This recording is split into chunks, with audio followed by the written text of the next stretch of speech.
హరే కృష్ణ. అందరికీ స్వాగతం. సో మనం పోయిన పోయిన పోయిన వారం మాట్లాడుకున్నట్లు జపం చేయడం గురించి మాట్లాడుకున్నాము. అది చాలా మంది అటెండ్, ఒకవేళ తెలియకపోతే అది రికార్డింగ్ పెట్టాము, చూడండి. సో ఇప్పుడు ఈ వారం ఏం చేద్దామంటే, ఆ మంత్రాన్ని మనం ఎవరి పట్ల ఉద్దేశిస్తున్నాం. మనం ఏం మాట్లాడుకున్నాం పోయిన వారం? హరే కృష్ణ కృష్ణ కృష్ణ హరే హరే, హరే రామ రామ రామ హరే హరే. ఇది ఈ మంత్రం శాస్త్రాల్లో ఎలా చెప్పబడింది, మన శాస్త్రాన్ని కూడా ఎంత ఆ ఆ, అంటే ఎంత బలంగా ఈ మా సంకీర్తనం చేయండి, భగవంతుని నామాన్ని తీసుకోండి అని చెప్తున్నాయని చూసాం అనమాట. సో ఇప్పుడు ఆ మంత్రాన్ని మనం ఎవరికైతే ఉద్దేశిస్తున్నామో ఆ వ్యక్తి గురించి మాట్లాడుకుంటున్నాం. సో మన వైదిక ధర్మం ప్రకారం వేదం ప్రమాణం. సో ఆ వేదాల యొక్క సారం వేదాంతంలో వస్తుంది అనమాట.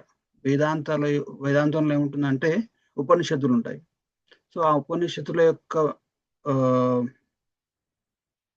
ఆ, ఉపనిషత్తుల యొక్క సారాన్ని వేదాంతాల్లో ఉంటుంది. ఆ వేదాంతాల్లో ఫస్ట్ ఎఫోరిజం అంటే మొదటి సూత్రం ఏంటంటే అతాతో బ్రహ్మ జిజ్ఞాస.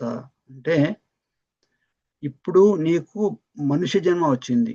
అతాతో అంటే now that you got human form of life, you enquire about God. అంటే మనము ఎన్నో జన్మలు జన్మలు ఎత్తాం.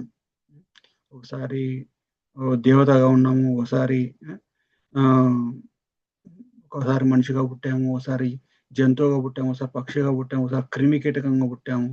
ఇట్లా ఎన్నో 8,00,000 84,00,000 జీవరాశుల్లో తిరుగుతూ వాటి యొక్క అన్నిటి పుణ్య ఫలితంగా మనకి మానవ జన్మ అనేది వచ్చింది. ఒక్క నిమిషం.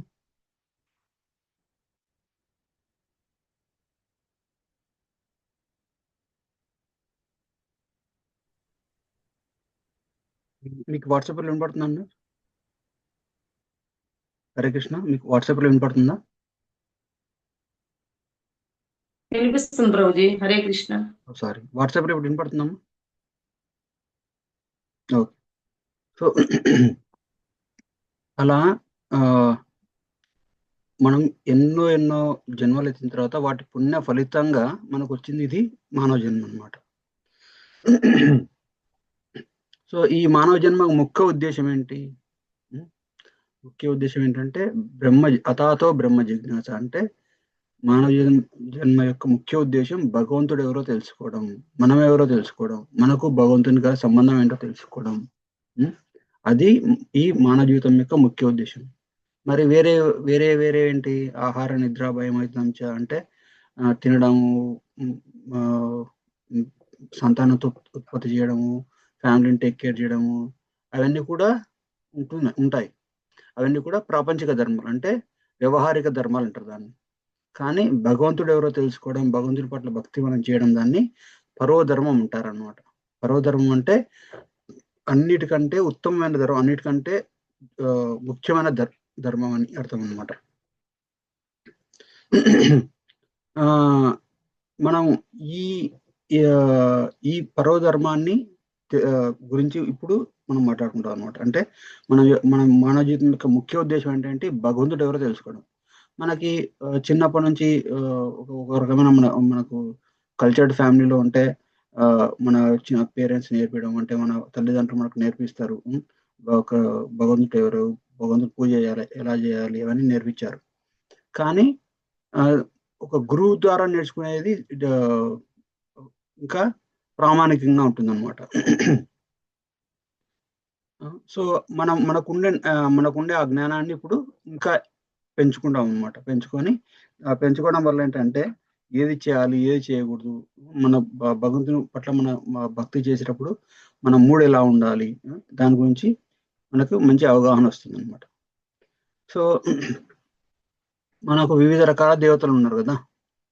ఆ దేవతలకు మరి ఆ దేవతలు భగవంతుడు ఒక్కడా లేకపోతే అనేకులా అంటే మన వేదాలు ఏం చెప్తున్నాయంటే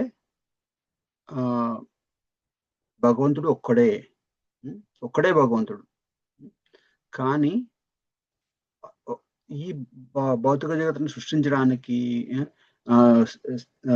మెయింటైన్ చేయడానికి, లయం చేయడానికి తను వివిధ అవతారాలు ఉంటాడు. దాన్ని ఏమంటారంటే ఆ ఒకే భగవంతుడు వివిధ అవతారాలు తీసుకున్నాడు అనమాట. అవతారాలు అంటే ఎలా అంటే, ఒక వ్యక్తి ఫర్ ఎగ్జాంపుల్ తను ఒక పోలీస్ ఆఫీసర్ గా పనిచేస్తున్నాడు, లేదా ఒక హైకోర్టు జడ్జిగా పనిచేస్తున్నాడు అనుకోండి.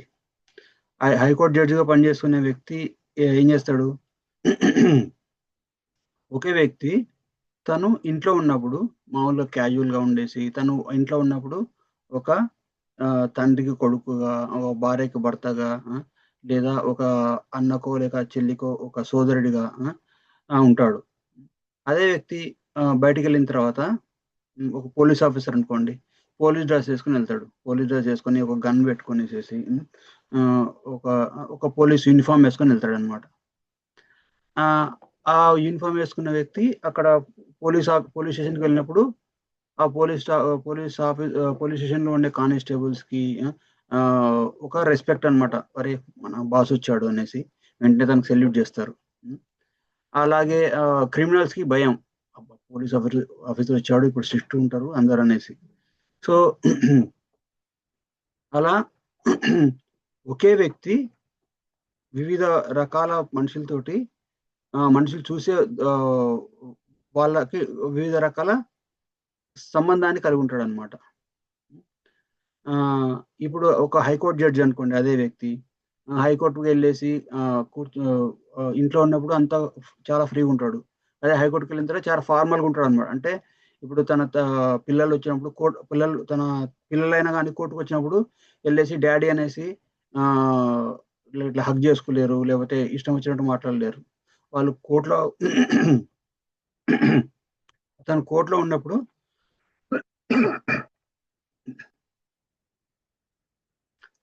ఉన్నప్పుడు వాళ్ళు కూడా చాలా రెస్పెక్ట్ ఇచ్చి మాట్లాడతారనమాట. ఎందుకంటే ఆ పదవి దానికి ఉండే దానికి ఉండేది ఆ మర్యాద అనమాట, ఆ పదవికి ఉండే మర్యాద అనమాట. సో ఇప్పుడు ఒక వ్యక్తిని మీరు ఎవరు అని అడిగితే, నేను మామూలుగా కోర్టులో ఉన్నప్పుడు బయట ఉన్నప్పుడు అంతా నేను ఇట్లా పోలీస్ ఆఫీసర్నో లేకపోతే హైకోర్టు జడ్జినో అని చెప్తారు. లేదా కానీ తన మెయిన్ ముఖ్యమైన గుర్తింపు ఏంటంటే, తను తన కుటుంబానికి, తన ఫ్యామిలీతో ఉండడమే తనకి ఇష్టం. ఇప్పుడు ఎవరైనా ఆఫీసులో పనిచేసేవారు మీకు మీకు ఎక్కడ ఇష్టం, మీ ఆఫీస్ ఇష్టమా ఇల్లు ఇష్టం అంటే, ఆఫీస్ ఎవరికైనా ఇష్టం ఉండదు. ఎందుకంటే ఆఫీస్లో పని చేసేది ఎందుకు పని చేస్తారు? పని చేయాలి కాబట్టి చేస్తారు. డబ్బు కోసమో లేకపోతే ఒక డ్యూటీ పరంగానో వాళ్ళ పని వాళ్ళు చేస్తారనమాట. చేసి వాళ్ళ పని అంతా అయిపోయిన తర్వాత వెళ్ళి రిలాక్స్ అయ్యేది ఎక్కడ అంటే కుటుంబంతో. అలాగే భగవంతుడికి రకరకాల అవతారాలు ఉన్నాయి. గుణావతారాలు, లీలావతారాలు, మన్వంత అవతారాలు, ఇంకా యుగావతారాలు. అట్లా కృష్ణుడు ఏమంటాడు భగవద్గీతలో, యదా యదా హి ధర్మస్య గ్లానిర్భవతి భారత అభ్యుత్థానం అధర్మస్య తదాత్మానం సృజామ్యహం. అంటే ఎప్పుడైతే అధర్మం పెరిగిపోతుందో మళ్ళీ ధర్మాన్ని నిలబెట్టడానికి నేను వస్తాను అని చెప్తాడనమాట. వాట్సాప్లో అందరు మ్యూట్ చేసుకోండి, నాకు సౌండ్ పడుతుంది.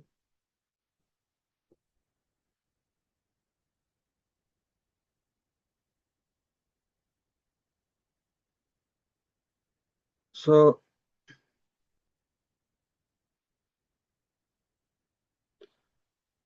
అలా భగవంతుడు కూడా సృష్టి చేయడానికి ఒక అవతారం తీసుకుంటాడు. లేదా ఎలాగైతే ఒక పోలీస్ ఆఫీసర్ ఇంటి నుంచి బయటకు వెళ్ళిన తర్వాత మొత్తం డ్రెస్ చేంజ్ అయిపోతుంది, దాని వ్యవహార శైలి మారిపోతుంది. ఇంట్లో ఉన్నప్పుడు చాలా చాలా క్లోజ్గా ఉంటాడు ఫ్యామిలీ మెంబర్ తోటి, పిల్లలతో ఆడుకుంటాడు, పిల్లలు తన మీద ఎక్కుతారు. అంటే వాళ్ళ భార్యాభర్తల మధ్య ఇంటిమసీని బట్టి భార్య పేరుతో పిలుస్తుంది. అట్లా అటువంటి ఇంటిమసీ ఉండే చోటు ఆ వ్యక్తి యొక్క ఇల్లు. అదే తను పనిచేసే చోటు లో అంత అంత ప్రేమానురాగాలు ఉండవు అనమాట. ఆ డ్యూటీ పరంగా చేస్తారనమాట. అలాగే భగవంతుడు కూడా కృష్ణుడుగా ఉంటాడు, విష్ణువుగా ఉంటాడు, బ్రహ్మగా ఉంటాడు, శివునిగా ఉంటాడు. ఇప్పుడు అదే కానీ కృష్ణుడు స్వయం అంటే ఇప్పుడు ఒక ఒక ఒక యాక్టర్ అనుకోండి. అంటే ఒక నటించే వ్యక్తి ఫర్ ఎగ్జాంపుల్ ఒక ఎన్టీ రామారావు లేకపోతే ఎవరన్నా అనుకోండి. ఎన్టీ రామారావు ఒక ఒక మూవీలోనేమో దుర్యోధనగా వేశాడు. ఇంకో మూవీలోనేమో ఒక జడ్జిగా వేశాడు. ఇంకో మూవీలో ఏమో ఒక కూలీగా వేశాడు. ఆ! వేషాలు. అలా వివిధ రకాల ఎన్నో ఎన్నో ఎన్నో ఒక్క నిమిషం.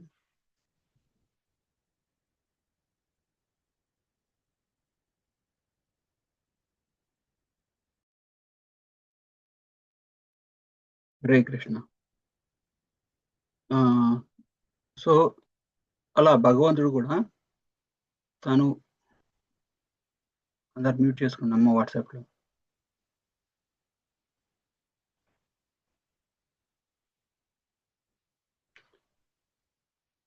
ఈ భౌతిక జగత్తుని సృష్టించడానికి, మెయింటైన్ చేయడానికి, లేదా ఆహ్, ఆహ్, లయం చేయడానికి వివిధ రకాల అవతారాలు తీసుకుంటాడనమాట.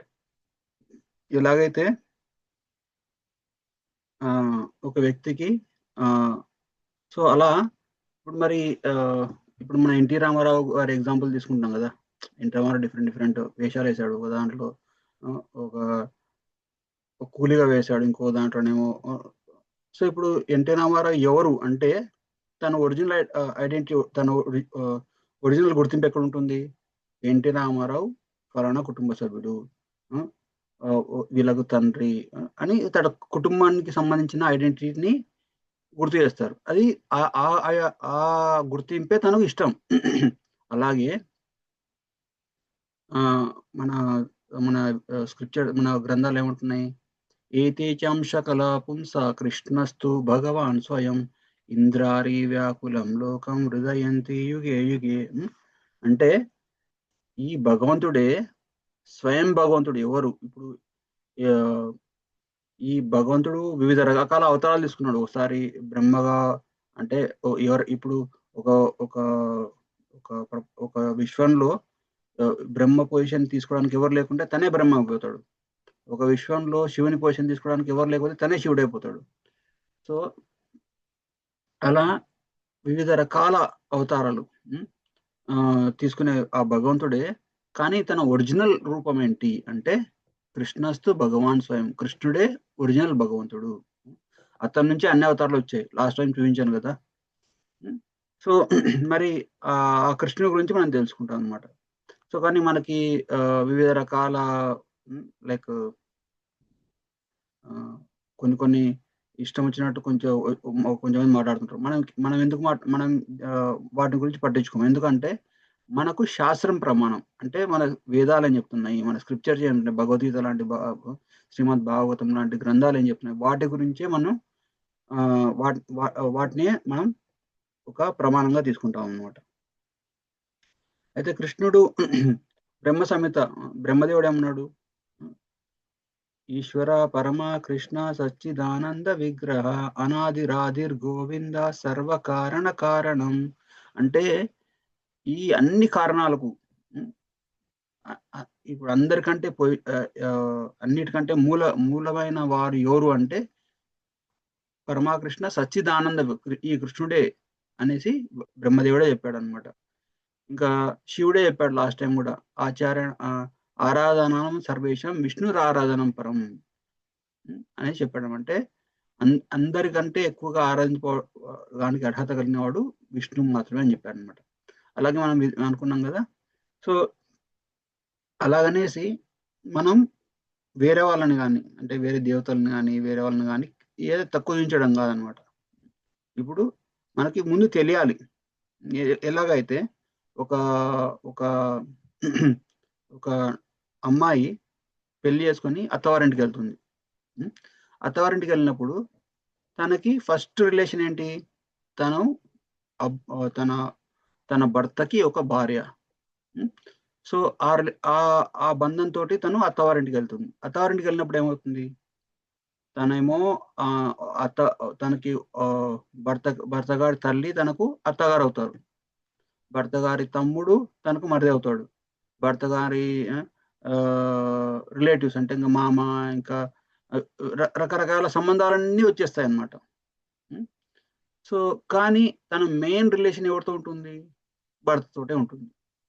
తను భర్తతో ఆ రిలేషన్ ఉంది కాబట్టే మిగతా వాళ్ళందరితో కూడా ఒక సంబంధం కలిగి ఉంటుందన్నమాట. కానీ ఇప్పుడు ఎవరైనా గాని లైక్ ఒక మామూలుగా ఒక హిందూ ధర్మం ప్రకారం ఏంటంటే భర్త భర్త ఫస్ట్ ఒక ఒక ఒక భార్య భర్త అంటే ఒక భార్యకు భర్త, భర్తకు భార్య మెయిన్ రిలేషన్ అన్నమాట. అలాగే ఒక అబ్బాయి పెళ్లి చేసుకున్నప్పుడు తనకు ఈ అమ్మాయి సైడ్ వాళ్ళంతా కూడా రిలేటివ్స్ అయిపోతారనమాట. మామ, అత్త, బావలు అట్లా అన్నమాట. సో, ఇలా ఒక బంధాలు, బంధుత్వాలు ఏర్పడతాయి. సో, అక్కడ మెయిన్ రిలేషన్ ఏంటి అంటే భర్తకు భార్య, భార్యకు భర్త ఈజ్ ముఖ్యమైన బంధం. వాటన్నిటితో పాటు వివిధ రకాల బంధాలు కూడా వస్తాయన్నమాట. సో, అలాగే మన కృష్ణుడు ఫస్ట్ మన మెయిన్ ప్రిన్సిపల్ రిలేషన్ ఏంటంటే కృష్ణుడు ఏమని చెప్తాడు కృష్ణుడు? నేనే నా ఈ జీవులన్నీ కూడా నా అంశాలే అని చెప్తాడన్నమాట. ప్రతి జీవి కూడా నేనే తండ్రిని, అహం బీజ ప్రదాపిత అని చెప్తాడు కృష్ణుడు శ్రీమద్ భగవద్గీతలో. సో అంటే మనం ఒక ఉదాహరణ కూడా చెప్పుకున్నాం. ఏంటి? కృష్ణుడు రూట్ అంటే వేరైతే మిగతా దేవీ దేవతలందరూ కూడా ఒకరేమో కాడ, ఒకరేమో కొమ్మలు, ఒకరేమో ఆకులు అట్లా అన్నమాట. సో అంటే మనం మెయిన్ పర్సన్ తోటి మనకు రిలేషన్ ఉంటే మిగతా వాళ్ళందరితో కూడా రిలేషన్ ఉన్నట్లే. సో ఇప్పుడు ఒక భార్య ఉందనుకోండి, మామూలుగా ధర్మం ప్రకారం ఏంటి? భార్య భర్తతో ఉండాలి, అది ఉంటుంది. దాని తర్వాత వేరే వాళ్ళ పట్ల కూడా తను ప్రేమానురాగాలతో ఉండాలి. అందరికి కుటుంబ సభ్యులకు మర్యాదనివ్వాలి, వాళ్ళకి ఇచ్చే మర్యాదనివ్వాలి. బట్ వాళ్ళ ఒక భార్య యొక్క మెయిన్ రిలేషన్ ఎవరితో ఉంటుందంటే భర్తతో ఉంటుంది. ఒక భర్త యొక్క మెయిన్ రిలేషన్ ఎవరితో ఉంటుందంటే భార్యతో ఉంటుంది. అలాగే వీళ్ళంతా కూడా మిగతా దేవతలందరూ కూడా కృష్ణుని అంశాలే, కృష్ణునికి సంబంధించిన వాళ్ళే కాబట్టి వాళ్ళకు కూడా చాలా మర్యాదనివ్వాలి. అట్లని కానీ మెయిన్ మెయిన్ రిలేషన్ మనకి ఎవరితో ఉండాలంటే భగవంతునితో ఉండాలి. అది కరెక్ట్ ప్రొసీజర్ అన్నమాట. సో కానీ అటువంటి భక్తుణ్ణి అంటే అటువంటి భగవంతుణ్ణి తెలుసుకోవడానికి మనకు సరైన జ్ఞానం ఉండాలి. అందుకే కృష్ణుడు ఏమంటాడంటే నమే విదు సురగణ, అంటే నా గురించి ఈ దేవాది దేవతలకు కూడా అర్థం కాదు, మునులకు కూడా అర్థం కాదు. ఎందుకు అర్థం కాదంటే భగవంతుడు అంత గొప్పవాడు కాబట్టి. సో తన యొక్క లక్షణాలు ఏంటి? భగవంతుడికి ఎన్నో పేర్లు ఉన్నాయి, కృష్ణుడికి ఎన్నో పేర్లు ఉన్నాయి. కానీ తనకి ఇష్టమైన మామూలుగా కృష్ణుడు ఏంటి? స్వయంగా భగవంతుడు వివిధ రకాల డ్యూటీస్ ని వివిధ వారికి ఇచ్చేసాడు అనమాట. ఎట్లా అంటే ఇప్పుడు ఈ భౌతిక జగత్తు అంతా సృష్టించాలి, ఆ పొజిషన్ ఏమో బ్రహ్మదేవునికి ఇచ్చేశాడు.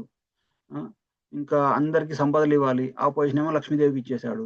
అందరికి జ్ఞానాన్ని ఇవ్వాలి, ఆ పొజిషన్ ఏమో సరస్వతి దేవికి ఇచ్చేశాడు. ఇంకా అందరిని రక్షించాలి, అందరిని అంటే ఒక ఒక పోషణ అంటే ఒక డిఫెన్స్ మెకానిజం, దాన్ని పార్వతీదేవికి ఇచ్చేశాడు. ఒకసారి ఈ సృష్టిని కూడా లయం చేయాలి, ఆ డ్యూటీ ఏమో శివునికి ఇచ్చేశాడు. ఇంకా ఇంద్రాది దేవతలకేమో వివిధ రకాల డ్యూటీస్, చిన్న చిన్న డ్యూటీస్ అనమాట. అవన్నీ ఇచ్చేశాడు అనమాట. ఒక్కొక్కటి ఇచ్చేశాడు. ఇచ్చేసిన తర్వాత అన్ని డ్యూటీస్ అందరికి ఇచ్చేశాడు. అంటే ఇప్పుడు ఒక కంపెనీకి CEO ఉన్నాడు అనుకోండి. CEO అంటే ఏంటి? ఆ కంపెనీ ఓనర్. ఆ ఓనర్ కింద కంపెనీ ఒక కంపెనీకి ఒక జిల్లాలో, ఒక స్టేట్లో వివిధ బ్రాంచ్లు ఉంటాయన్నమాట. ఆ బ్రాంచెస్ లో బ్రాంచ్ హెడ్, మేనేజరు, లేకపోతే HR, అంటే వివిధ రకాల పొజిషన్స్ ఉంటాయన్నమాట. అటువంటి పొజిషన్స్ కానీ CEO మాత్రం అందరికి అన్ని ఇచ్చేసేసి తను ఏమి అటువంటి డ్యూటీస్ పెట్టుకోడు అనమాట. అలాగే కృష్ణుడు కూడా ఈ డ్యూటీస్, ఈ రెస్పాన్సిబిలిటీస్ అన్నీ కూడా వివిధ దేవతలకు ఇచ్చేసాడు అనమాట. ఇచ్చేసి తను ఒకే ఒక్క డ్యూటీ తన దగ్గర, తన ఒకే ఒక్క డ్యూటీ తన దగ్గర పెట్టుకుంది. ఏంటంటే భక్తులతో తను భక్తుల అనుబంధాన్ని పెంచుకోవడం, అంటే భక్తుల బాగోగులు చూసుకోవడం అనే ఒక్క దాన్ని మాత్రం తను తన దగ్గర పెట్టుకున్నాడు. ఆ డ్యూటీని ఎవరికి ఇవ్వలేదు అనమాట. భక్తులు ఎప్పుడైనా కష్టం వచ్చింది అనుకోండి, స్వయంగా భగవంతుడే వస్తాడు అనమాట. ఫర్ ఎగ్జాంపుల్, మన ఊర్లో ఏదో లైక్ కర్నూలులోనో ఏదో ఊర్లోనో విజయవాడలోనో ఏదో ప్రాబ్లం వచ్చింది. ప్రాబ్లం వస్తే డైరెక్ట్ ప్రైమ్ మినిస్టర్ రాడు కదా. లైక్ ఏదో వరదనో లేకపోతే చిన్న ఉగ్రవాద దాడి జరిగింది, డైరెక్ట్ ప్రైమ్ మినిస్టర్ వచ్చేసి ఇన్వాల్వ్ కాడు. దానికి తగ్గ సిటీకి ఉన్న మేయర్లు కానీ, సిటీ పోలీస్ ఆఫీసర్లు కానీ, సిటీ కార్పొరేటర్లు కానీ వాళ్ళంతా చూసుకుంటారు అనమాట. సో కానీ భగవంతుడు కృష్ణుడికి తన భక్తుల పట్ల ఎంత ప్రేమ అంటే తనే పర్సనల్గా అన్ని ఇన్వాల్వ్ అయ్యి చూసుకుంటాడు అనమాట. తన భక్తులకు సంబంధించింది అన్ని తనే చూసుకుంటాడు. అందుకే కృష్ణుడికి ఎన్ని పేర్లను కానీ ఇప్పుడు కృష్ణుడిని పిలవాలంటే కూడా తను కృష్ణ అని పిలిచే కంటే, కృష్ణ అంటే దాని అర్థం ఏంటి? అందరినీ ఆకర్షించేవాడా, ఇది కృష్ణ అనమాట. సో అందరినీ ఆకర్షించేవాడు కృష్ణుడు. సో అది కృష్ణుని యొక్క ఒరిజినల్ పేరు, భగవంతుని యొక్క ఒరిజినల్ పేరు. కానీ తనకు ఎన్ని పేర్లున్నా కానీ తన భక్తులకు సంబంధించిన పేర్లతో పిలవడం చాలా ఇష్టం అనమాట. అందుకే నందనందన, యశోదానందన, రాధికా వల్లభ అటువంటి పేర్లు అనమాట. అటువంటి పేర్లు అంటే తన భక్తులకు సంబంధించిన పేర్లతో పిలిస్తే తనకి చాలా ఇష్టం అనమాట. సో ప్రభుపాదాలు ఏమంటారంటే కృష్ణుడికి మన పట్ల ఎంత ప్రేమ ఉంటుందంటే, Krishna has the heart of million mothers. ఒక తల్లికి ఒక బిడ్డ పట్ల ఎంత ప్రేమ ఉంటుందో, కోటి తల్లులకు ఎంత ప్రేమ కలుగుతుందో అంత ప్రేమ మన పట్ల కృష్ణుడికి కలిగి ఉంటుంది అనమాట. అది సరే, మనకి ఎలా తెలుస్తుంది కృష్ణుడికి మన పట్ల ఉన్న ప్రేమని ఎలా వ్యక్తపరుస్తారు? ప్రేమని సేవ ద్వారా వ్యక్తపరుస్తారు. మనం ఒక వ్యక్తి పట్ల మనకు ఎంత ప్రేమ ఉందో మనం ఎలా తెలియజేస్తామంటే, ఆ వ్యక్తికి ఫర్ ఎగ్జాంపుల్ ఒక తల్లి ఒక బిడ్డకి ప్రేమిస్తుంది అనుకోండి. ప్రేమిస్తే ఆ తల్లి దాన్ని ఎలా వ్యక్తపరుస్తుందంటే మంచిగా ఫీడింగ్ అంటే మంచి ఆహారాన్ని ఇవ్వడము, మంచిగా స్నానం చేయించడం, మంచిగా డెకరేట్ చేయడము, అంటే ఒక రకంగా సేవ చేస్తుంది అనమాట. మనం ఎవరైనా ప్రేమిస్తే మన ప్రేమను ఎలా వ్యక్తపరుస్తామంటే వారికి ఏదో రకంగా సేవ చేయడం అనమాట. కానీ మనం ఎవరైనా వ్యక్తిని ఐ లవ్ యూ, మీరంటే నాకు చాలా ఇష్టం, నువ్వంటే నాకు చాలా ప్రేమ అని చెప్తాము. కానీ ఏం చేయమనుకోండి, అది జస్ట్ మాటల వరకే ఉండిపోద్ది అనమాట. కానీ ఆ ప్రేమను ఎలా వ్యక్తపరుస్తాము? వివిధ రకాల సేవలతో వ్యక్తపరుస్తాం అనమాట. సో అలాగే భక్తులు కూడా భగవంతుని పట్ల వివిధ రకాల సేవలు చేస్తారు. ఎటువంటి సేవలు చేస్తారు? శ్రవణం, కీర్తనం, విష్ణు స్మరణం, పాద సేవనం, అర్చనం, వందనం, దాస్యం, సాఖ్యం, ఆత్మ నివేదనం, అటువంటి రకరకాల సేవలు భగవంతుని పట్ల చేస్తారు. మరి భగవంతుడు భక్తులకు ఏం సేవ చేస్తున్నాడు అంటే, మనం చూసారా, మన శరీరం మనది కాదు. మనం మనకి ఈ శరీరాన్ని ఇచ్చి లైఫ్ ఆఫ్టర్ లైఫ్ అంటే ఏ జన్మ తీసుకున్నా కానీ, ఒక జన్మలనేమో మనం మనిషిగా ఉన్నాం, ఇంకో జన్మలనేమో ఒక దేవతగా ఉన్నాం, ఇంకో జన్మలనేమో మనం ఒక జంతువుగా ఉన్నాం, ఇంకో జన్మలనేమో ఒక పురుగుగా ఉన్నాం. ఎంత హీనమైన స్థితికి వెళ్ళినా కానీ భగవంతుడు మనల్ని వదిలిపెట్టాడు. భగవంతుడు మన అన్ని బాగోగులు చూసుకుంటాడు. సో అంటే ఇప్పుడు చూడండి, ఒక తల్లికి తను కడుపుతో ఉన్నప్పుడు, అంటే బిడ్డ ప్రసవించగానే తల్లికి పాలు వస్తాయి. అది ఎవరు అరేంజ్ చేశారు? తల్లి స్వయంగా తన బిడ్డను తయారు చేసుకోలేదు కదా. తన కడుపులో బిడ్డ పెరుగుతున్నారు తెలుసు, కానీ తను బిడ్డ బాగోగులు చూసుకోలేరు. అంటే తల్లి కడుపు నుంచి ఊమ్ టు టూమ్ అంటే తల్లి కడుపు నుంచి చనిపోయేంత వరకు కూడా మన బాగోగులు మొత్తం చూసుకునేది అన్ని భగవంతుడే. కేవలం మనం మధ్యలో కొంచెం ఏదో చేసి ఏదో అంటే అలా ఇలా అడ్జస్ట్మెంట్ చేస్తాం అనమాట. ఫర్ ఎగ్జాంపుల్ చూడండి, మనకు పంటలు పండాలి, వర్షాలు కురవాలి. మన ఒక రైతులు ఏం చేస్తారు, విత్తనాలు తీసుకొచ్చేసి పొలంలో చల్లుతారు. చల్లేసేసి దేవుని ప్రార్థిస్తారు. అంటే ఇంకా దేవుని మీద భారం వదిలేస్తారు. సో, వాటికి కరెక్ట్ వర్షాలు కురిపించేసి, వాటిని ఒక ముక్క ఒక ఒక విత్తనం నుంచి మొలకెత్తాలంటే కూడా భగవంతుని యొక్క ఇన్వాల్వ్‌మెంట్ ఉంటుందన్నమాట. అంటే అందుకే మామూలుగా గ్రంథాలు ఏం చెప్తాయంటే, భగవంతుని యొక్క అనుజ్ఞ లేనిది గడ్డి పోచ కూడా కదలదన్నమాట. సో, అంటే ఆ విధంగా మనకు ఎన్నో జన్మల నుంచి భగవంతుడు సేవ చేస్తూనే ఉన్నాడు. అంటే తను ఇచ్చిన అరేంజ్‌మెంట్ ప్రకారం. కానీ స్వయంగా కృష్ణుడే అన్నిట్లో ఇన్వాల్వ్ కాకపోవచ్చు. తన ప్రతినిధులు మనకి భగవంతుని యొక్క కృప వల్ల అవన్నీ జరుగుతాయన్నమాట. కానీ ఎప్పుడైతే మనం భక్తి మార్గంలోకొస్తామో, ఫర్ ఎగ్జాంపుల్ మీకు ఒక కంపెనీలో పనిచేస్తున్నారు. మీకు ఏదో కొంచెం ఇబ్బందవుతుంది. ఎక్కడో మీ పర్సనల్ లైఫ్‌లోనో లేకపోతే ఆఫీస్‌లోనో ఏదో ఇబ్బందవుతుంది. కంపెనీ యొక్క చీఫ్ ఎగ్జిక్యూటివ్ ఆఫీసర్ అంటే కంపెనీ యొక్క ఓనర్ వచ్చేసి మన మీద మనకి చేయడనమాట. మనకి ఒక మేనేజరో లేకపోతే మనకు పై అధికారో ఎవరో చేస్తారనమాట.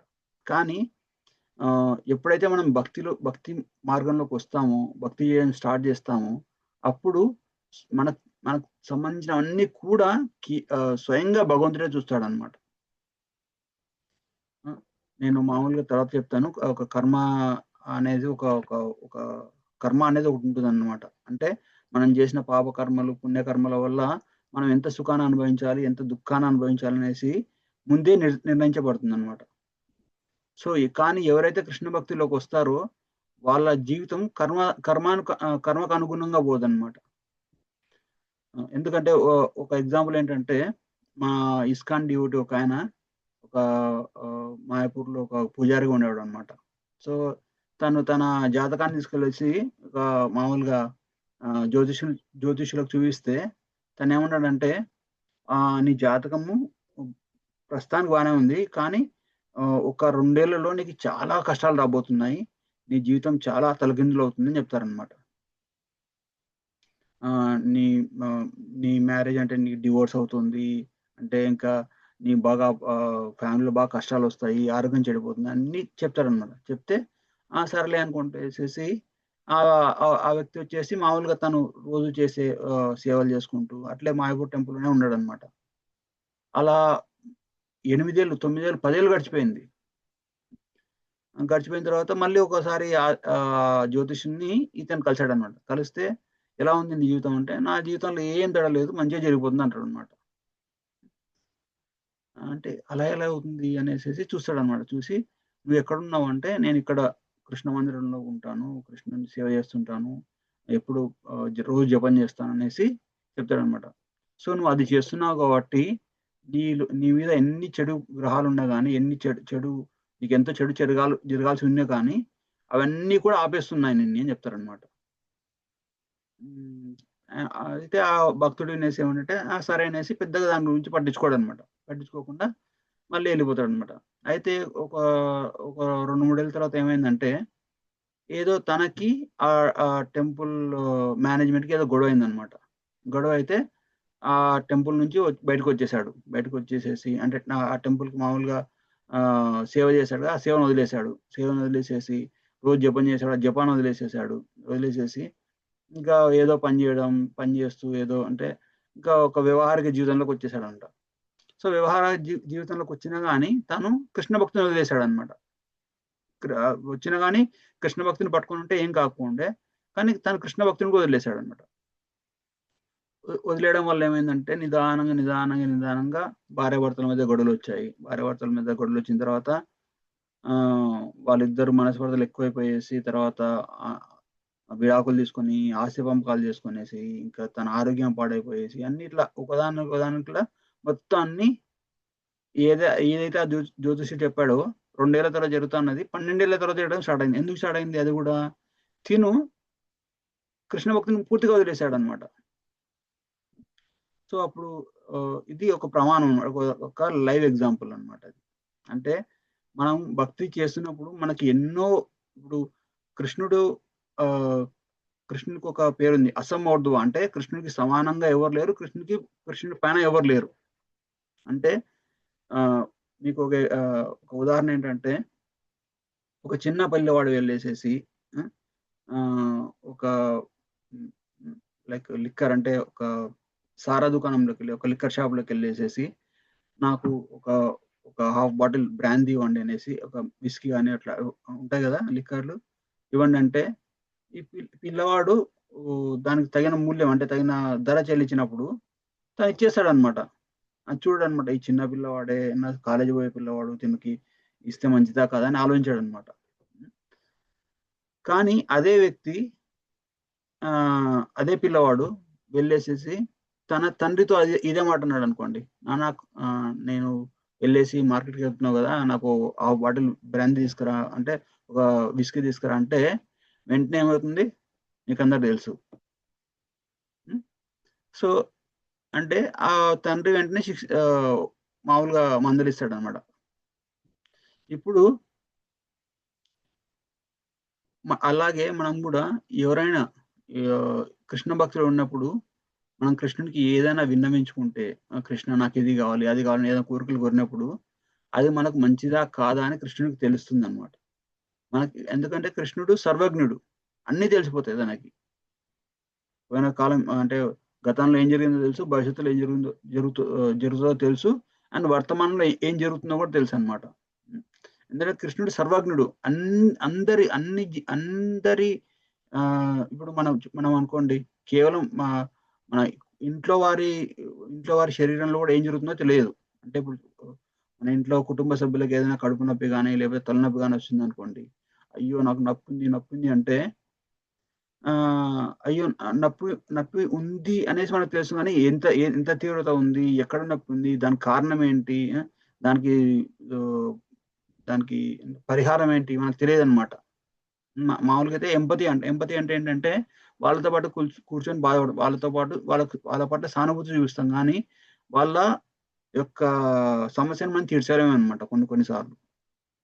కొన్ని కొన్ని సార్లు భగవద్ద దేవుని కృప వల్ల ఒక తీర్చే శక్తి మనకుంటుంది. కానీ మామూలుగా చిన్న పిల్లలున్న వాళ్ళకి ఇది బాగా అర్థమవుతుంది. కొన్ని కొన్ని సార్లు ఆ చిన్న పిల్లలు గట్టిగా ఏడుస్తుంటారు. అంటే చిన్న పిల్లలంటే మామూలుగా బేబీస్ అంటే అప్పుడే పుట్టిన పిల్లలు. గట్టిగా ఏడుస్తుంటారు. అది ఎందుకు ఏడుస్తున్నారో మనకు తెలీదనమాట. అయ్యో! ఆకలిగా ఉన్నారేమో అనేసి ఆకలి పెట్టిస్తాము. లేకపోతే అన్నీ చూస్తాం. అన్ని విధాలుగా ఆహ్, మన యొక్క జ్ఞానాన్ని ఉపయోగించేసి ఈ పిల్లవాడు ఎందుకు ఏడుస్తున్నాడనేసి తెలుసుకోవడానికి ప్రయత్నిస్తాం. కానీ కొన్ని కొన్ని సార్లు ఏం అర్థం గాదు. అది అంటే ఆ పిల్లవానికి ఏం జరుగుతుందో తెలీదనమాట. అందుకే మనం వెంటనే డాక్టర్ దగ్గరికి తీసుకెళ్తాం. ఆయన ఏమైనా కనుక్కుంటాడేమో అనేసి.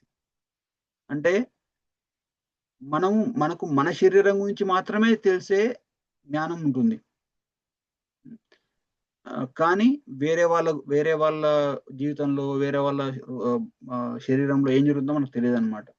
కానీ కృష్ణుడికి అందరి గురించి, అన్నిటి గురించి తెలుసనమాట. అందరి గురించి వాళ్ళు గతంలో ఏం జేశారు? ఇప్పుడేం జేస్తున్నారు? ఫ్యూచర్‌లో ఏమవుతుందో అన్నీ తెలిసిపోతాయన్నమాట. అందువల్ల ఏమవుతుంది కృష్ణుడికి అంత జ్ఞానం ఉంది గాబట్టి, కృష్ణుడు మనం వెళ్లి ఏదన్నా కోరిక అడిగామనుకోండి, కృష్ణుడు ఒక్కోసారి ఇవ్వడు. అది మనకి ఆహ్, చూడండి మనకి ఆహ్, కానీ కొన్ని కొన్ని సార్లు మనం జస్ట్ ఒకసారి అడగంగానే కృష్ణుడు ఇచ్చేస్తాడు. హ్మ్. ఎందుకంటే కృష్ణుడికి తెలుసనమాట. ఇది ఇస్తే నేను చెప్పాను గదా! ఒక కాలేజ్ వెళ్ళే పిల్లవాడికి ఒక మందు బాటిల్ ఇవ్వడం ఎంత ప్రమాదకరమో. హ్మ్. అలాగే మనకి ఏదిస్తే మంచిది, ఏదిస్తే వీళ్ళు జీవితంలో ఆధ్యాత్మికంగా పురోగతి చెందుతారో తెలుసుకొని కృష్ణుడు మనకిస్తాడనమాట. మన కృష్ణుడు ఇవ్వలేదనుకోండి మనకప్పుడు అర్థమైపోతుంది. ఎందుకంటే కృష్ణుడు చెప్తాడనమాట. "సుహృదం సర్వభూతానాం" నేను అందరికి అందరి మంచి కోరేవాడిని నేను అంటాడనమాట. హ్మ్. సో అందుకే మనకు భగవంతుడు ఏది ఇచ్చినా కానీ మన మంచిగా అనుకోవాలన్నమాట. మీకు అందరికీ ఎగ్జాంపుల్ తెలుసు కదా, మీకు చిన్న స్టోరీ ఉంది. ఆ ఏంటంటే ఒక రాజు ఉండేవాడు అనమాట. ఒక రాజు ఉంటే తనకు ఒక మంత్రి ఉంటాడు. సో ఆ మంత్రి చాలా ఆ, మంచి మంచి భక్తుడు అనమాట, కృష్ణ భక్తుడు. ఉం? ఆ, అయితే ఆ రాజు ఆ మంత్రి యొక్క విజ్ఞానం, తన యొక్క ఆ, వ్యవహారం అన్ని నచ్చేసి తన మంత్రిగా పెట్టుకుంటాడు. సో ఏది జరిగినా అని ఆ మంత్రి ఏమంటాడు అంటే అంతా కృష్ణుని దయ అంటుంటాడు అనమాట. అయితే ఏదైనా మంచి జరిగింది అనుకోండి, అంతా కృష్ణుని యొక్క దయ అంటుంటాడు అనమాట. అయితే ఒకసారి ఈ రాజు ఆ మంత్రిని తీసుకుని వచ్చేసి యుద్ధానికి వెళ్తాడు అన్నమాట. యుద్ధానికి కాదు, వేటకి వెళ్తాడు. అడవిలో వేటకి వెళ్తాడు. వేటకి వెళ్ళినప్పుడు ఆ ఆ, మామూలుగా వేటాడేటప్పుడు పొరపాటున కత్తి కత్తి యూజ్ చేసేటప్పుడు, కత్తిని వాడేటప్పుడు ఆ కత్తి తిరగబడి రాజు వాలి వేలు కట్ అయిపోతుంది అనమాట. ఒక వేలు కట్ అయిపోతుంది అనమాట. కట్ అయిపోతే రాజు బాధపడుతుంటాడు. అయితే ఈ మంత్రి వచ్చేసి రాజుగారు బాధపడకండి, ఇది కూడా కృష్ణుని దయ అనుకోండి అంటాడు అనమాట. సో ఆ రాజుకు మండిపోద్ది అనమాట. ఈ మంత్రి ఏంటి ఇలా అంటున్నాడు, నేను నా వేలు తగ్గిపోయి నేను బాధపడుతుంటాయి అని. తను బట్టలు పిలిచేసి ఈ మంత్రికి బాగా అహంకారం ఎక్కువైపోయింది, దీన్ని తీసుకెళ్లి జైల్లో పడింది అంటారు అనమాట. సో ఆ మంత్రిని తీసుకెళ్లి జైల్లో పడేస్తారు. ఆ జైల్లో పడేసేసి ఆ మంత్రి పొజిషన్లోకి ఇంకొక, అంటే ఈ ఈ ప్రస్తుతం ఉన్న భక్తుడైన మంత్రి పట్ల ఒక ఒక ఇంకొక తను చాలా ద్వేషంతో ఉంటాడు అనమాట, ఇంకో మంత్రి. దాన్ని ప్రధానమంత్రిని చేస్తారనమాట. సో అలా చేయడం వల్ల ఏమవుతుందంటే ఈ భక్తుడైన మంత్రి ఏమో జైల్లో ఉంటాడు, ఈ ఎవరైనా ద్వేషంగా ఉండే వ్యక్తి ఏమో మంత్రి కూర్చున్నాడు అనమాట. సో ఇప్పుడు ఈ జైల్లో పెట్టినప్పుడు కూడా ఆ మంత్రి ఆ భక్తుడు ఏమనుకుంటాడంటే ఇది కూడా కృష్ణుని దయ అనుకుంటాడు అనమాట. సో దాని తర్వాత మళ్ళీ కొన్ని రోజుల తర్వాత మళ్ళీ ఈ రాజు మళ్ళీ వేటకి వెళ్తాడు అనమాట. మళ్ళీ వేటకి వెళ్ళినప్పుడు అలా వేటాడుతూ వేటాడుతూ అడవిలోకి బాగా లోపలికి వెళ్ళిపోతారు అనమాట. సో రాజుతో పాటు ఆ రెండో మంత్రి కూడా ఉంటాడు అనమాట. సో అలా లోపలికి వెళ్ళినప్పుడు అక్కడ ఆటవిక ప్రజలు ఉంటారు అనమాట. ఆటవిక ప్రజలకి ఏంటంటే ఒక కాళీమాతకి నరబలి ఇవ్వాలనేసి వెతుకుతుంటారు అనమాట. ఎవరినన్నా నరబలి ఇవ్వడానికి వాళ్ళ తెగల వాళ్ళు ఇవ్వరు అనమాట. వాళ్ళ తెగ వాళ్ళు కాకుండా వేరే వేరే వాళ్ళని పట్టుకొని వస్తారనమాట. సో అలా వెతుకున్న వాళ్ళకి ఈ రాజు మంత్రి తప్పిపోయి కనపడతారనమాట. వెంటనే తను బంధించేస్తారనమాట. బంధించేసేసి మంచిగా స్నానం చేయించేసి ఇతనేమో రాజు, ఇతనేమో మంత్రి అనేసేసి మనం కాళీమాతకి రాజుని బలిస్తే మంచిది, ఎందుకంటే రాజు కదా, బాగా రిచ్గా ఉంటుంది అనేసి ఒక నిర్ణయానికి వస్తారనమాట. నిర్ణయానికి వచ్చేసి తను రెడీ చేస్తుంటారు అనమాట.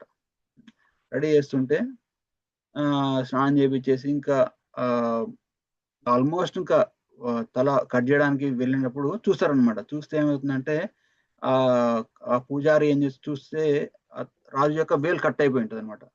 అయ్యయ్యో ఇతను బలికి పనికిరాడు, ఎందుకంటే తన తన చెయ్యి ఆల్రెడీ కట్ అయిపోయింది, తన వేలు ఆల్రెడీ కట్ అయిపోయింది. సో మన ఇది ఎందుకంటే మనకి మన కాళీమాతకి మనం చాలా అంతే పరిపూర్ణమైన వ్యక్తిని సమర్పించాలి. ఇటువంటి డిఫెక్ట్స్ ఉన్న వ్యక్తి, అంటే ఒక లోపాలు ఉన్న వ్యక్తిని మనం ఇట్లా బలి ఇవ్వకూడదు అనేసి రాజుని పంపించేస్తారు. నువ్వు వెళ్ళిపోయి ఇక్కడ నుంచి నీతో పని లేదంటారు చెప్పేస్తారు అనమాట. నెక్స్ట్ ఎవరున్న రాజుతో పాటు ఆ రెండో మంత్రి ఉన్నాడు. ఆ రెండో మంత్రిని చూసుకొని ఆ రెండో మంత్రికి అన్ని యాజిటీస్, అంటే కాళ్ళు చేతులు అన్ని కూడా పర్ఫెక్ట్ ఉంటాయి అనమాట. అప్పుడు ఆ రెండో మంత్రి యొక్క తలని వాళ్ళు అంటే బలిచ్చేస్తారు, నరికేస్తారనమాట. అప్పుడు ఆ రాజుకి అర్థమైపోద్ది, అయ్యో నా మొదటి మంత్రి చెప్పింది కరెక్ట్, నా వేలు కట్ అయిపోయింది కాబట్టి ఇప్పుడు నా తల మిగిలిపోయింది. ఆ రోజు నా వేలు కట్ కాకుంటే నా తల ఇప్పుడు ఎగిరిపోయేది అనేసి అప్పుడు అర్థమవుతుంది అనమాట. అప్పుడు అర్థమయ్యి వెంటనే వచ్చేసేసి ఆ మంత్రిని జైలు నుంచి విడుదల చేయించేసి క్షమాపణ కోరుతాడు. క్షమాపణ కోరేసి మళ్ళీ తన్ని మంత్రి పదవిలోనే నియమిస్తాడు అనమాట. నియమించిన తర్వాత రాజు అడుగుతాడు, అయ్యా మంత్రి గారు, నాకంటే కృష్ణుడు వేలు కట్ చేసేసి నా తల కట్ కాకుండా కాపాడాడు, మరి మీకెందుకు ఈ కష్టం వచ్చింది?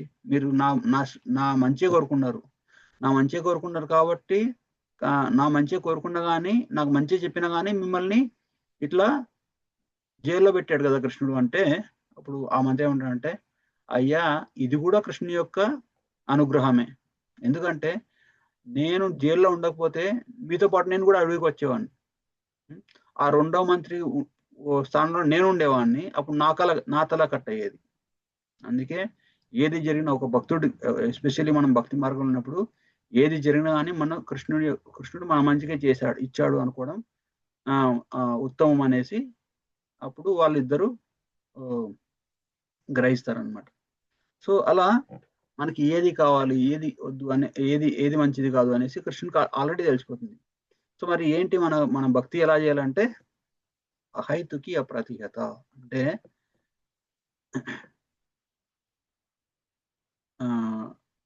మనం అన్ని నాకు ఇది కావాలి నాకు అది కావాలి అనేసి మనం భక్తి ఒక మోటివేషన్తో అంటే ఒక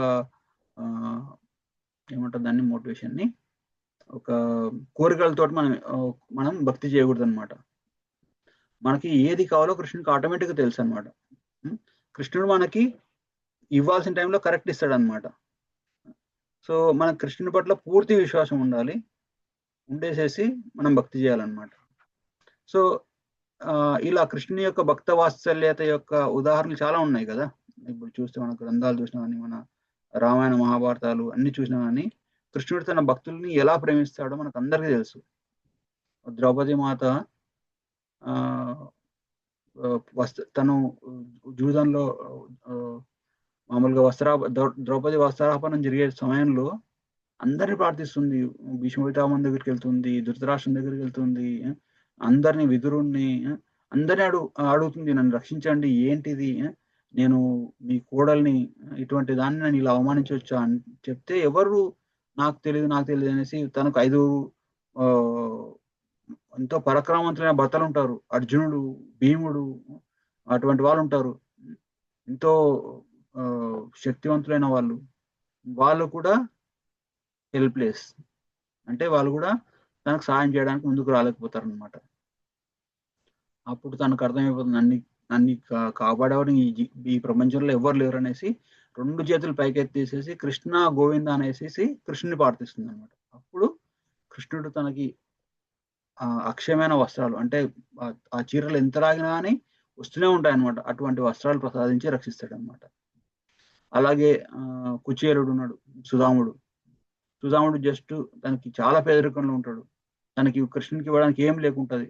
అటువంటి సుధాముడు జస్ట్ గుప్పెడు అటుకుల్ని తీసుకెళ్తాడు అంతే. ఆ గుప్పెడు అటుకుల్ని ఎంతో ప్రీతిగా ఆరగించేసి తనకు సర్వసంపదలు ఇస్తాడు అనమాట. ఇంకో ఎగ్జాంపుల్ ఏంటంటే అర్జున్కి సారథిగా ఉంటాడు. మామూలుగా ఇప్పుడు ఏంటి నేను చెప్పాను కదా, మనకి ఏదైనా ప్రాబ్లం వచ్చినప్పుడు కంపెనీ హెడ్ లేకపోతే ప్రైమ్ మినిస్టర్ రానవసరం లేదు. కానీ ఎందుకు వస్తున్నాడు అంటే వాళ్ళ యొక్క మన పట్ల ప్రేమ ఉంది కాబట్టి. మనం ఎప్పుడైతే భక్తి మార్గంలోకి వెళ్తామో మన కర్మ చార్ట్ మామూలుగా ఇప్పుడు ఎవరి దగ్గర ఉంటుందంటే యమధర్మరాజు దగ్గర ఉంటుంది అనమాట. వీళ్ళు ఏ పాపాలు చేస్తున్నారు, ఏం చేస్తున్నారు అనేసి అన్ని చూస్తుంటాడు అనమాట. ఆయన చూసుకునేసి ఎప్పుడెప్పుడు ఏ శిక్ష కావాలని మొత్తం ఈ వివిధ రకాల దేవతలు చూస్తుంటారు అనమాట. కానీ ఎప్పుడైతే మనం కృష్ణ భక్తి మార్గంలోకి వెళ్తామో మన యొక్క ప్రోగ్రెస్ కార్డు డైరెక్ట్ కృష్ణుని చేతిలోకి వెళ్ళిపోతుంది అనమాట. కృష్ణుడే పర్సనల్ గా అంటే ఒక్కొక్క దాన్ని కూడా అన్ని పర్సనల్ గా అరేంజ్మెంట్ చేస్తాడు అనమాట. అంటే అడ్జస్ట్ చేస్తాడు అనమాట. ఇది మంచిది కాదు, తీసేయండి. తనకు ఇప్పుడు తిన కర్మ ప్రకారం చేయి కట్ అయిపోవాలి. అప్పుడు కృష్ణ ఏమంటే తను మంచిగా జపం చేస్తున్నాడు, ఇప్పుడే భక్తి మార్గంలోకి వచ్చాడు, ఈ చెయ్యి కట్ అయ్యే చోట వేలు కట్టేటట్టు చేస్తాడు అనమాట. అలాగే తల ఎగిరిపోవాల్సిన చోట జుట్టు ఎగిరిపోయేట్టు చేస్తాడు. అలాగే కొన్నిసార్లు చాలా కర్మకు అనుగుణంగా దీనికి చాలా సంపదలు రావాలి, చాలా ఇప్పుడు ప్రస్తుతానికి తన జీతం ఎంత, ఒక నెలకు 1,00,000 రూపాయలు. కానీ తనకి ఈ ఒక లాటరీ లాంటి తగిలేసేసి కోట్ల రూపాయలు రావాలంటే ఇప్పుడు అంత డబ్బు ఇతనికి వచ్చింది అనుకో, తిను పాడైపోతాడు, భక్తి మార్గం వదిలేస్తే జీవితంలో పతనం అయిపోతాడు, అన్ని చెడు అలవాట్లు చేసుకుంటాడు, అన్ని చెడు సంగతం చేస్తాడు. సో దాన్ని కూడా ఆపేస్తాడు కృష్ణుడు. ఏదైనా మనకి మన జీవితంలో మనకు ఏదైనా అటువంటిది రావడానికి అంటే మనం ఆధ్యాత్మికంగా ఎప్పుడు పురోగతి చెందడానికి ఏదైతే ప్రతిబంధకంగా ఉంటుందో దాన్ని కృష్ణుడు ఆపేస్తాడు. ఎందుకంటే కృష్ణుడు అసమర్థుడు, అంటే తన పైన ఎవరు లేరు తన పైన అధికారం చెలాయించడానికి. వేరే దేవతలు అనుకోండి, మనం ఏదైనా పూజ చేస్తే ఖచ్చితంగా వాళ్ళు మనకు నచ్చకపోయినా ఫలితాన్ని ఇచ్చి తీరుతారనమాట. ఒక ఎగ్జాంపుల్ చెప్పాను. ఒక కుంతిమారాణి ఉంది కదా, కుంతిమారాణి ఏంటి, వెళ్ళేసేసి దుర్వాసుని దగ్గర నుంచి ఒక మంత్రాన్ని తీసుకుంటుంది అనమాట. మంత్రాన్ని తీసుకునేసేసి ఆ మంత్రం ఏంటంటే, నువ్వు ఈ మంత్రం చదివి ఏ దేవతని అయితే పూజిస్తావో ఆ దేవత వచ్చి నీకు సంతానాన్ని ఇచ్చేస్తాడని చెప్తారనమాట. అయితే కుంతిమారాణి అప్పుడు యుక్త వయసులో ఉంటుందన్నమాట. ఒక రకమైన కుతూహలంతో ఏం చేస్తుందంటే, ఈ మంత్రం పనిచేస్తుందో లేదో చూద్దామని వేసేసి ఆ మంత్రాన్ని చదివేసి సూర్యదేవుని ప్రార్థిస్తాడు అనమాట. వెంటనే సూర్యదేవుడు వచ్చేస్తాడు అనమాట. వచ్చేసేస్తే కుంతిమారాణి భయపడిపోతుంది. అయ్యో సూర్యదేవ, నేను ఏదో ఈ మంత్రాన్ని పరీక్షించడానికి నేను చేశాను, నాకు ఇప్పుడేం పిల్లలు వద్దు, నేను ఇంకా కన్యనే, నాకు ఇంకా పెళ్లి కూడా కాలేదంటారు అనమాట. అప్పుడు సూర్యదేవుడు అంటే, నువ్వు మంత్రాన్ని చదివావు కాబట్టి నేను పిల్లలు ఇవ్వాల్సిందే ఖచ్చితంగా, నీకు పెళ్లి కాకపోయినా నాకు సంబంధం లేదు, ఎందుకంటే అది నియమం, ఎందుకంటే నాకంటే హైయర్ అథారిటీస్ ఉన్నారు. సో అనేసి చెప్తాడు అనమాట. అని కుంతిమారానికి పిల్లలు ఇచ్చేస్తాడు అనమాట. దానివల్ల ఏంటి, కుంతిమారాన్ని కర్ణను వదిలేసేసి అటువంటి కష్టాల్లో అటువంటి కష్టం వచ్చిందన్నమాట. ఆ కర్ణుడు చాలా శత్రు సైన్యంలో చేరిపోయేసి పాండవుల పట్ల విరోధుడు అయిపోతాడు అనమాట. అది కుంతిమారాని తర్వాత చాలా దుఃఖిస్తారు తర్వాత. అంటే వేరే దేవతలకి మన కర్మని చేంజ్ చేసే కెపాసిటీ ఉండదన్నమాట. మహా అయితే ఏం చేస్తారంటే వాళ్ళు పోస్ట్పోన్ చేస్తారు. ఒకసారి బాగా రోగం వచ్చింది, ఏదైనా బాగా కష్టాలు వస్తున్నాయి, మనం కష్టాలు ఎందుకు వస్తాయి మనకి, మనం ఎటువంటి కర్మలు చేసామో వాటి యొక్క ప్రతిఫలమే మన జీవితంలోకి వస్తుంది అనమాట. సో మరి కష్టం వచ్చింది కదా అనేసి కృష్ణ భక్తిని వదిలేసేసి వేరే మార్గాలు చూపించుకున్నాం, వేరే మార్గంలోకి వెళ్ళిపోయాం అనుకోండి, అప్పుడు ఏం చేస్తారంటే ఆ వ్యక్తులు వాళ్ళకు కర్మని పూర్తిగా నివారించే అధికారం లేదు. వాళ్ళు ఏం చేస్తారు, దాన్ని పోస్ట్పోన్ చేస్తారు. అరే ఇలా ఇప్పుడు కాకపోతే కొన్నేళ్ళ తర్వాత వస్తుంది, ఈ కష్టాన్ని వచ్చేట్టు చేస్తారు. ఈ జన్మలో కాకపోతే వచ్చే జన్మలో ఆ కర్మ ఫలితం మళ్ళీ మనం అనుభవించాల్సి వస్తుంది అనమాట. అంతేగాని కర్మని తీసేయలేరు అనమాట వేరే దేవతలు. కానీ కృష్ణుడు అయితే కర్మని పూర్తిగా తీసేయగలరు అనమాట. పూర్తిగా తీసేయడమే కాకుండా మనకు ముక్తిని కూడా ప్రసాదించగలడు అనమాట. అందుకే మనకు ముక్తిని ప్రసాదించే ముక్తి ప్రసాదించగల ఒకే ఒక్క వ్యక్తి ఎవరంటే కృష్ణుడు. అందుకే కృష్ణుడికి ఇంకో పేరు అంటే ముకుంద. ముకుంద అంటే ముక్తి దాయతే ఇది ముకుంద, ముక్తిని ఇవ్వగలడు కాబట్టి కృష్ణుడికి ముకుంద అని పేరు అనమాట. సో అలా కృష్ణుడికి 6 రకాల సంపదలు ఉంటాయన్నమాట. ఏంటంటే మామూలుగా ఈ పరాశర ముని అనే వ్యక్తి, పరాశర ముని ఒక భగవంతుడు అంటే ఎవరు అనే దానికి డెఫినేషన్ ఇచ్చాడు అనమాట. ఏంటంటే ఐశ్వర్యస్య యశస్య వీర్య జ్ఞాన వైరాగ్యం. అంటే ఐశ్వర్యము అంటే సంపద, వీర్య అంటే బలము, యశ అంటే కీర్తి, శ్రియ అంటే సౌందర్యం, జ్ఞానం వైరాగ్యం. ఈ 6 సంపదలు పూర్తి స్థాయిలో ఉండేవారే భగవంతుడు అనమాట. అంటే చూడండి, ఈ భౌతిక ప్రపంచం, ఈ ఆధ్యాత్మిక ప్రపంచం మొత్తం కూడా కృష్ణుని యొక్క సంపదే. ఇక్కడ ఈ సృష్టిలో ఉన్న సంపద అంతా కూడా కృష్ణుని యొక్క సంపదే. మనం వేరే వాళ్ళు మనకి వాళ్ళ ఆధీనంలో ఉన్నది ఏంటంటే వాళ్ళ యొక్క మంచి నడవడికనికి సంతోషించిన కృష్ణుడు వాళ్ళకి ఆ అధికారాన్ని ఇస్తాడు అనమాట. మనకు అన్ని ఏమొచ్చినా మన జీవితంలో అది భగవంతుని దయ వల్ల వస్తాయన్నమాట. దానివల్ల ఏమవుతుందంటే కొన్నిసార్లు మంచి సంపద వస్తుంది, మంచి కీర్తి వస్తుంది, మంచి పేరు ప్రతిష్టలు వస్తాయి. అవన్నీ కూడా భగవంతుడు తన సంపదల్ని కొంచెం ఇస్తాడనమాట. సో ఐశ్వర్యము, బలము, కీర్తి, సౌందర్యము, జ్ఞానం, వైరాగ్యం ఇవన్నీ కూడా భగవంతుని యొక్క సంపదలు ఇవన్నీ కూడా అన్లిమిటెడ్ ఉంటాయి అన్నమాట. అంటే భగవంతుని యొక్క సంపదలకి అసలు అంతే లేదనమాట. సో అటువంటి యొక్క భగవంతుడు తన భక్తుల పట్ల 1-to-1 రిలేషన్ ఉంటాడు ఎప్పుడు. అంటే తన భక్తులకు ఏదొచ్చినా కానీ తనే స్వయంగా వస్తాడనమాట. ఏదో తనకు ఏదో ఒక దేవతనో ఏదో ఒక ప్రతినో పంపించాడనమాట. భక్తులకు ఏదైనా భక్తులతో ఏదైనా డీలింగ్ ఉంటుందంటే, అంటే శుద్ధ భక్తులతోటి మన మనం మంచిగా భక్తి మార్గంలో భక్తి చేసినప్పుడు కృష్ణుడే మన యొక్క బాగోగులు చూసుకుంటాడు అనమాట. సో అటువంటి భగవంతుడు మన పట్ల ఎప్పుడు కూడా ఒక ప్రేమానురాగాలతోనే ఉంటాడు అనమాట. ఏది చేసినా మన పట్ల ప్రేమతోనే చేస్తాడు అనమాట. సో అటువంటి భగవంతుని పట్ల భక్తి మనం ఎలా చేయాలి అంటే, ఫస్ట్ అన్నిటికంటే ఇంపార్టెంట్ ఇటువంటి సాంగత్యాలు తీసుకురావాలి. భగవంతుడి నుంచి వినాలి, శ్రవణ కీర్తనాలు చేయాలన్నమాట. భక్తుల సంగతిలో నుండి కృష్ణుడి గురించి తెలుసుకోవాలి. కృష్ణుడు అంటే ఎవరు, కృష్ణుని పట్ల భక్తి ఎలా చేయాలి అనేసి మనం తెలుసుకోవాలి. మనం తెలుసుకొని కృష్ణుని నామాన్ని జపించేసి చెప్పాను కదా, శ్రవణం, కీర్తనం, విష్ణు స్మరణం అలా నవవిధ భక్తి చేయాలన్నమాట. దాని తర్వాత నామాన్ని స్మరించాలి. భగవద్గీత, భాగవతం లాంటి గ్రంథాలు చదవాలి లేదా వినాలి. అలా మనం చేసే ప్రతి పనిని కూడా భగవంతునికి ఒక నివేదనగా చేయాలన్నమాట. భగవంతునికి ఒక ఆఫరింగ్ గా చేసేయాలన్నమాట.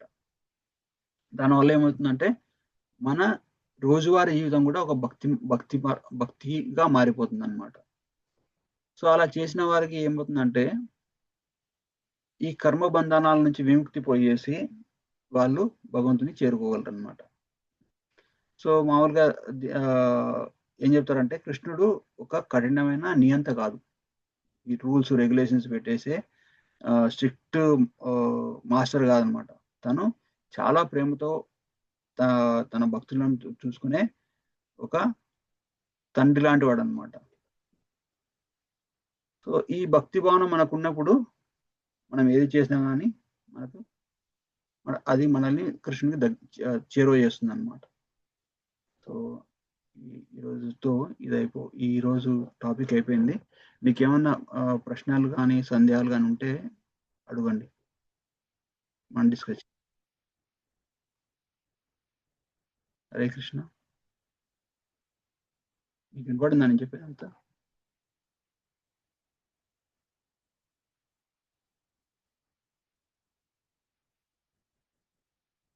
వినపడింది ప్రభు. మీకేం ప్రశ్నలు లేవు అంటే ఏమన్నా సందేహాలు ఏమైనా ఉన్నాయి?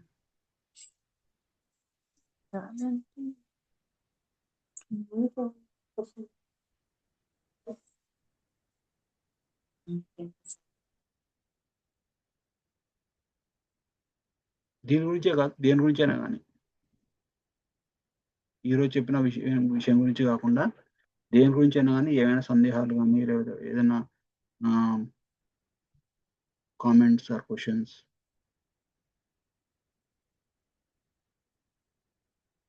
సరే మనం ఆపేద్దాం. ఇంకా గ్రంథరాజ్ శ్రీమద్ భగవద్గీత की जय, श्री प्रभुपाद की जय, अनंत कोटि वैष्णव वृंद की जय. Thank you. हरे कृष्ण.